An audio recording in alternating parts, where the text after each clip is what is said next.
রাজ্যে উত্তরোত্তর মহিলা নির্যাতনের ঘটনা, বিশেষ করে ক্রাইম এগেনস্ট ওমেন এত বেড়েছে, এত বৃদ্ধি পাচ্ছে। কারণ আইন শৃঙ্খলা বলে কোনো জিনিস নেই। পরপর ঘটনাগুলো, বিশেষ করে গতকালকে স্বয়ং শিক্ষামন্ত্রীর এলাকায় রাঙ্গাছড়া বলে একটা গ্রামে একজন 21-22 বছরের মেয়েকে পুড়িয়ে মারা হয়েছে, ধর্ষণ করে জ্যান্ত পুড়িয়ে মারা হয়েছে।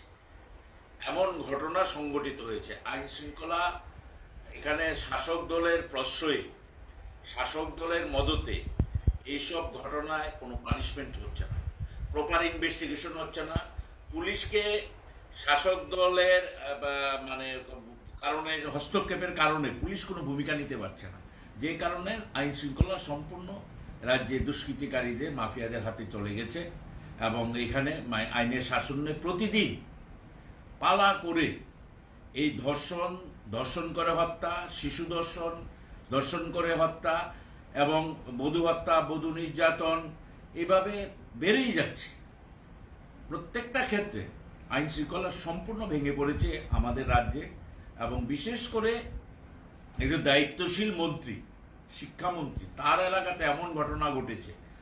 এই শিক্ষামন্ত্রী এলাকায় শুধু এই ধর্ষণের ঘটনা নয়, সমস্ত নেশা কারবার থেকে শুরু করে যত ধরনের সমাজ বিরোধীমূলক কাজ হচ্ছে, এই এলাকার মধ্যেই সমস্ত কিছু মূল ভিত্তি করেই সমস্ত কিছু সমাজ বিরোধীমূলক কাজগুলো হচ্ছে। এগুলো কোনো ব্যবস্থা নেওয়া হচ্ছে না। ত্রিপুরা রাজ্যের এমন অবস্থা, এখানে আইনের শাসন নেই, সমস্ত ক্ষেত্রে হস্তক্ষেপ হচ্ছে। মানুষ এখানে 2 বছরের নাবিশ্বাস উঠে গেছে। এখানে মানুষ কোনোভাবেই শান্তিতে বসবাস করতে পারছে না। মানুষ আক্রান্ত হচ্ছে, প্রশাসনিক অ্যাক্টিভিজম হচ্ছে, পুলিশি অ্যাক্টিভিজম হচ্ছে। এইসব কারণে বিনা অপরাধে ছেলে মেয়েদের থানায় ডেকে নিয়ে টর্চার করা হচ্ছে। এখানে কোনো একটা সরকার যে আছে তার কোনো অস্তিত্বই খুঁজে পাচ্ছে না। সরকার হচ্ছে অত্যাচারীর ভূমিকায়। সুতরাং এই সরকার যেভাবে চলছে তাতে মানুষ বাধ্য হবে রাস্তায় নামতে, রাজপথে নামতে। দিয়েছে সারা দেশে না, সারা বিশ্বে এটা একটা বৃহৎ সমস্যা। করোনা ভাইরাস, আপনারা জানেন, আজকে সারা পৃথিবী আতঙ্কিত। প্রায় 1,18,000 মানুষ এফেক্টেড হয়েছে।